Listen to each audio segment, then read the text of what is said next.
ये क्या महादेव, आप लेट गए? फल खोजने में मेरी सहायता भी नहीं की।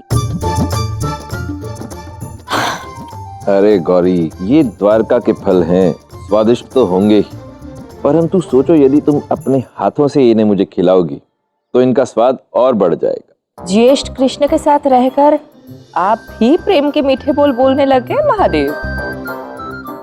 चलिए अब ये मीठे फल खाइए।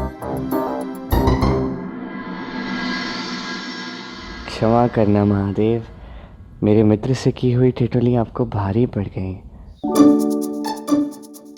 देखिए ना, सुदामा ने आपको यहाँ आने भी नहीं दिया और मैं यहाँ आपका और बहन पार्वती का स्वागत ही नहीं कर पाया। वैसे प्रतीत होता है कि आपने अपना प्रबंध कर लिया है। बिल्कुल उचित कहा आपने। हम यहाँ पर बहुत ही सुख से इन स्वादिष्ट फलों का आनंद उठा रहे हैं, परंतु श्री कृष्ण, ये समय तो आपका है। आप जाइए और अपने इस वर्षों के बिछड़े मित्र के साथ सुख के क्षणों का आनंद उठाइए। ठीक है, मुझे पूर्ण विश्वास है कि द्वारका में जहां कहीं भी होंगे सुखी ही होंगे, क्योंकि हमारे द्वारका में दुख है ही नहीं। क्यों? ये तो है।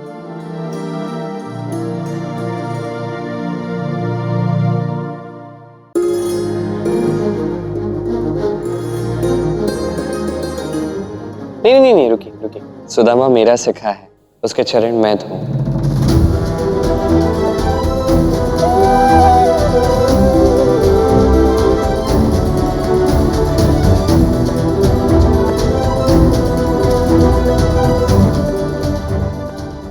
नहीं मित्र, ऐसा नर्त मत करो।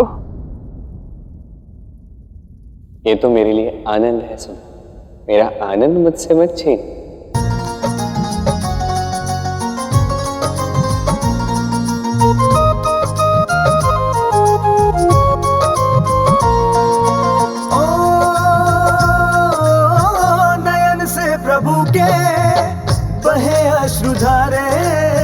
अश्रु से सखा के चरण वो पखारे, अश्रु से सखा के चरण वो पखारे।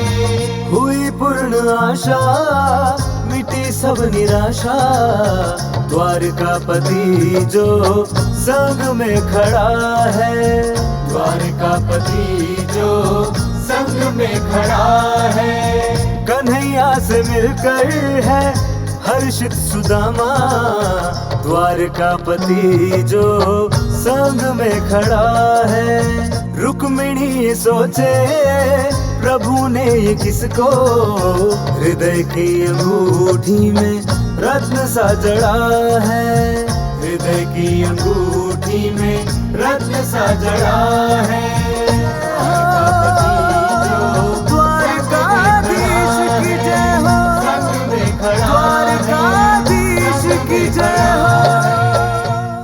ये क्या? ये तो सच में कृष्ण के मित्र हैं।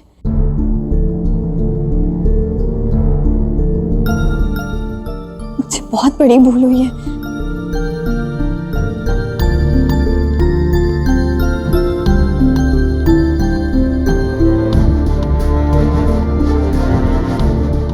द्वारकाधीश होकर ये क्या कर रहे हो? तुम्हारे लिए तुम्हारा सखा ही हूँ सुदामा।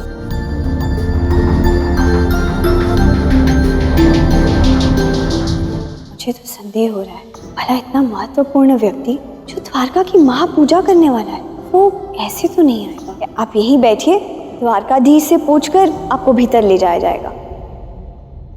मुझे क्षमा कर दीजिए, मैं आपको पहचान नहीं पाई। नहीं भाभी जी, उससे क्षमा मांगकर मुझे लज्जित ना कीजिए। मेरी वेशभूषा ही ऐसी थी, किसी को भी संदेह हो जाता।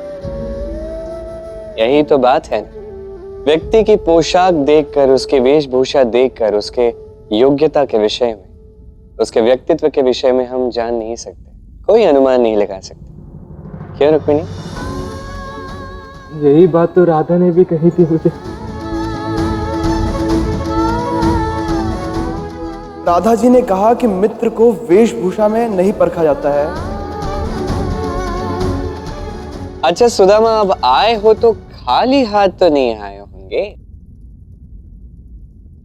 मैं जानता हूं मेरे लिए कुछ न कुछ अवश्य लाए हो। बताओ क्या लाए हो।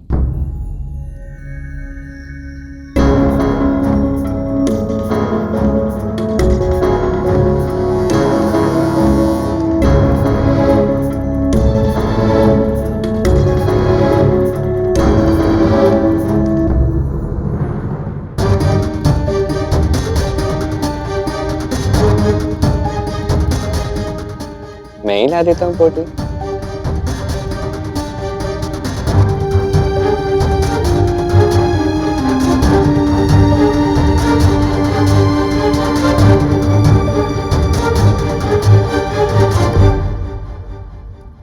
अब इतना अधीर मत करो सुदामा, दिखाओ ना क्या लाए हो।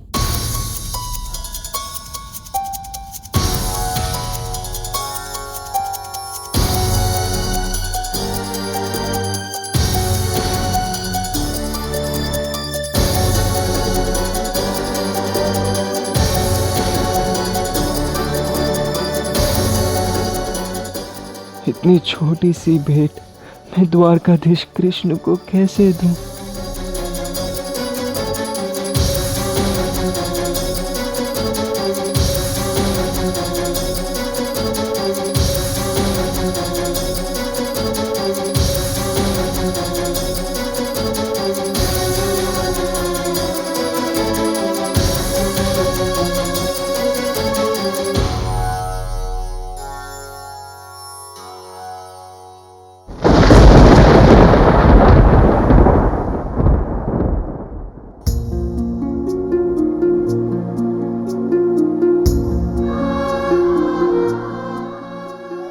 मित्र कृष्ण,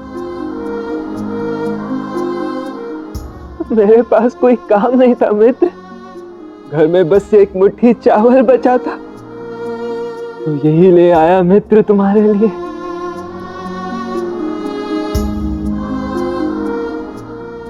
अद्भुत। वाह सुधा, तुम मेरे लिए अत्यंत विशेष उपहार लाए। देखा जाए तो तुम अपना सर्वस्व मेरे लिए ले आए। धन्यवाद। और रही बात तुम्हारे पास कोई काम नहीं था, सुदामा, अब तुम द्वारका में आने वाली महाशिवरात्रि की पूजा में महापंडित बनोगे। इस उत्सव के लिए, इस पूजा के लिए एक अत्यंत महान पंडित आने वाला है, और वह व्यक्ति द्वारका से नहीं हो।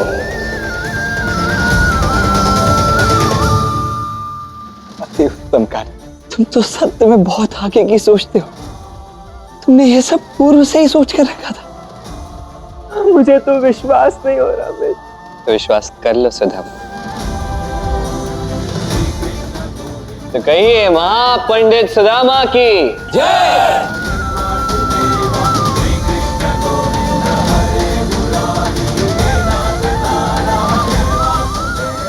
लाओ मित्र, ये पोटली मुझे वापस दे दो।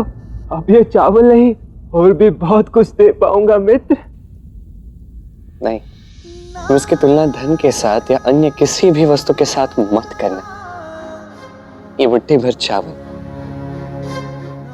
ये मेरे लिए अनमोल है, इसकी तुलना नहीं हो सकती।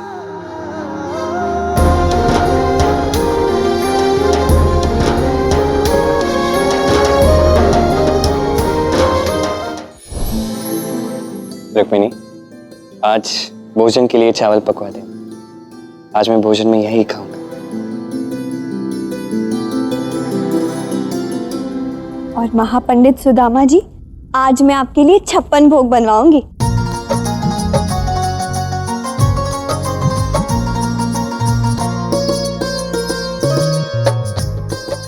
रुक्मिणी, आप प्रबंध कर दीजिए।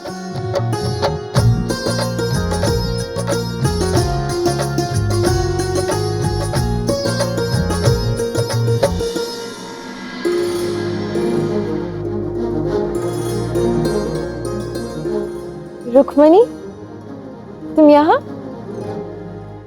आओ। हाँ, वो कृष्ण के मित्र महापंडित सुदामा आए हैं ना, तो उनके लिए 56 भोग बनवाने।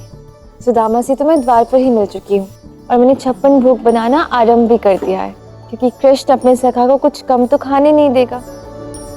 किंतु सुदामा महापंडित कब बना? कृष्ण ने उन्हें महाशिवरात्रि की पूजा के लिए महापंडित बनाया है। अरे वाह, कृष्ण ने तो ये बहुत ही अच्छा कार्य किया। और वैसे भी सुदामा की दशा देखकर ऐसा प्रतीत भी हो रहा था कि उसे इस कार्य की अत्यंत आवश्यकता है। हाँ बिल्कुल, बहुत दुखी लग रहे थे। और पता है, उन्हें तो विश्वास ही नहीं हो रहा था। ये देखो, वो तो कृष्ण के लिए उपहार भी लाए थे, अपनी संपदा, एक मुट्ठी चावल। और पता है, जब वो महापंडित बने ना, तो उन्होंने तो ये चावल वापस मांगे ताकि कृष्ण को कोई अच्छा उपहार दे सके। किंतु कृष्ण ने इसे पकाने को कहा है। उन्होंने कहा है कि आज वो केवल यही चावल खाएंगे। बिल्कुल, कृष्ण कुछ और खा ही नहीं सकता।